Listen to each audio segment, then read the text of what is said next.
এখানে অনেকগুলো আইনি জটিলতা আছে, সেগুলো আমরা আইন মন্ত্রণালয়ের থেকে জানতে চেয়েছি যে কি ধরনের আইনি জটিলতা আছে কিংবা আছে কিনা, এবং এর বাইরেও মেয়াদ সংক্রান্ত জটিলতা আছে। এর বাইরে আবার আমরা একটা লিগ্যাল নোটিশ পেয়েছি এবং আমাদেরকে বিবাদী করে রিটও করা হয়েছে যাতে শপথ গ্রহণ করতে না দেওয়া হয়। আমরা যতদূর জানি সেটা বিচারাধীন আছে। তো এই সকল ধরনের জটিলতা নিরসন না করে আমরা কোনো সিদ্ধান্তে আসলে যেতে পারছি না।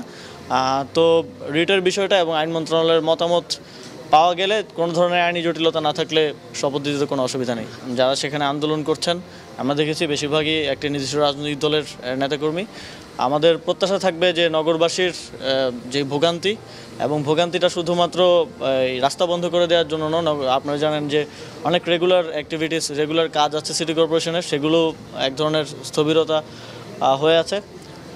এই ভোগান্তি নিরসনের জন্য ওনারা ধৈর্য দেখাবেন এবং এই যে আইনি জটিলতাগুলো আছে হাইকোর্টে বিচারাধীন আছে, হাইকোর্টের প্রতিও সম্মান প্রদর্শন করবেন এবং ধৈর্য ধরবেন আর কি।